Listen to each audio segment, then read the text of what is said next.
Time to go back to school with TSN 690's Mo Khan and the College Sports Roundup. Hey, Mo, how you doing? I am very well. Yourself, Matthew? I'm well. What does Mo Khan do at 7:53 on a Sunday morning? Well, I get up to have my breakfast and talk to Dave Tenderdewey. Oh, okay. Well, Dave Trentadue is happy to talk to you as well. Sounds like a Which is great the morning. First thing I do, right? Breakfast, then Dave, then you. All right. Mr. Khan, Yes, sir. we are into mid-January. What is happening on the sports roundup for college? Let's talk about basketball. Some great games this last couple of days here. A rare back-to-back night here in youth sports. Of course, we always see teams get a break in between their games here. But we saw on Friday and Saturday a lot of these teams playing back-to-back games here. UCAM played McGill in one action of play, and Bishop's playing Laval on the other side of it. We'll go to men's first here. The Bishop Gators showing that they're becoming more and more tougher in the Quebec Conference as they upended Laval twice in the last 2 days here. Two big wins for BU because it puts a wrench in the whole process for the Final Four, which they could very well qualify for their own conference tournament here. For Laval, they lose pace with McGill because as a result, McGill, who beat UCAM back-to-back nights last night and Friday night now, are in control at the halfway point of the Quebec basketball season, and now could very well be your number one seed as we approach March for the Final Four in Quebec. So this is quite the revelation here that Bishops came in and upended Laval to be able to now put themselves back in playoff contention and maybe ruining someone's season because of these two wins over Laval.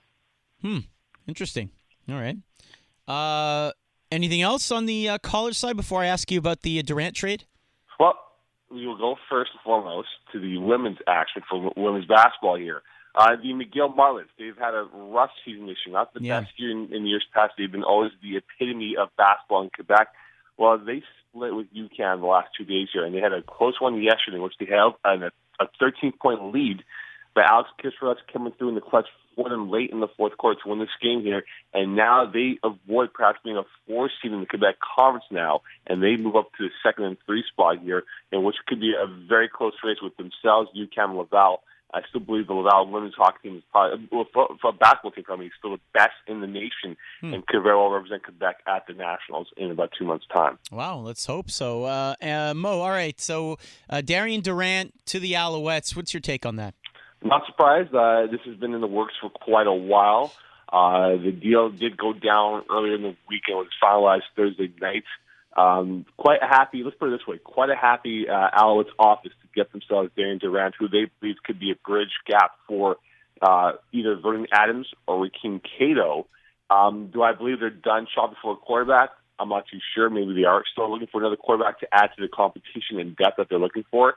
But I think this makes this team going from being in a window or in a pile with Toronto to now being in contention with Ottawa and Hamilton for a Grey Cup spot.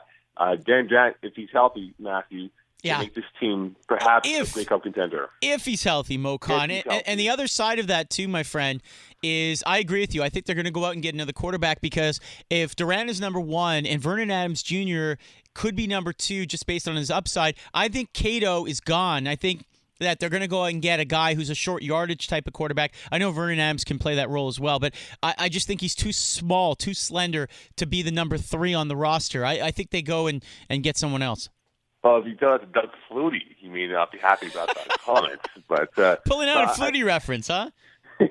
I think right now, though, Cave Reed has done well for himself in the first 3 weeks on the job to re-up Nick Lewis, who many believe was a glue to that team's backbone, and also to get quarterback play, Matthew, because they have not had that in the last 2-3 years, even when Calvillo was there towards the end of his career. So this puts this team, I believe, back in Grey Cup play, and as we said before, provided that Darian Durant is healthy for the full course of the season. He is Mo Khan, MoKhan19 on Twitter, if you want to follow him over there. Mr. Khan, thank you so much. As always, my friend, go Packers. Strangely, okay. All right, go Packers. Yeah.